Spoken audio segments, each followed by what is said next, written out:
Standing at the edge of something I've known was coming for years, yet still feels unreal. Retirement from the Army. For over 2 decades, the uniform gave me structure, identity, purpose, and certainty. I knew how to lead. I knew how to provide. I knew what tomorrow looked like. Now, as that chapter begins to close, I feel both overwhelming excitement and deep fear. Excitement for freedom, creativity, and finally chasing the purpose that's been pulling at me for years. Fear of the unknown, fear of failing, fear of whether I can still provide for my family without the steady predictability of military life. I know my why. It's clear: giving back, helping others, especially veterans, pursue entrepreneurship, ownership, and purpose after service, creating community, feeding people some damn good barbecue, and bringing them together around something real. That part lights me up. That part feels right. Like most lives, what people see is only in our front yard. What they don't see is what's happening in our backyard. For the past 5 years, my wife Katie and I have been raising my 10-year-old great niece.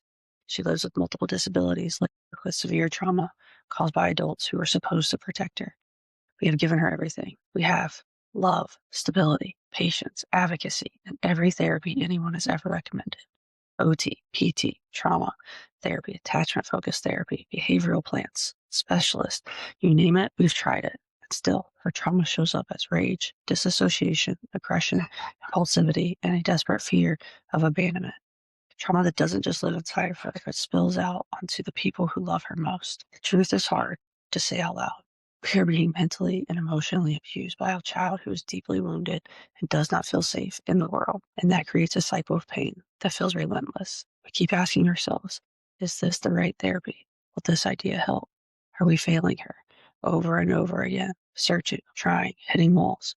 Right now, I'm sitting in the children's ER for the fourth night in a row, waiting for an inpatient bed to open so she can receive acute care.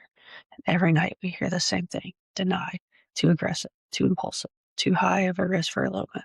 The system that's supposed to help is overwhelmed, under-resourced, and saying no to a child who desperately needs yes.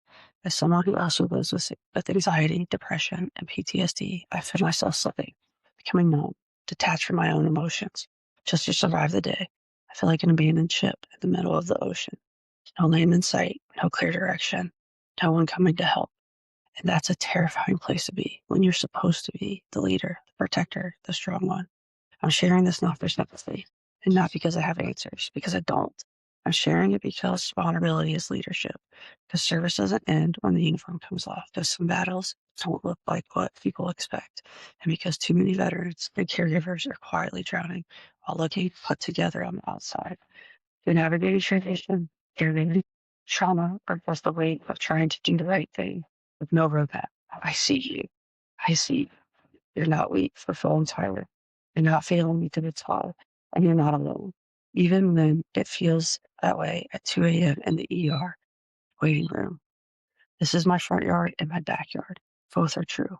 And I'm still standing. One breath, one step, one honest moment at a time.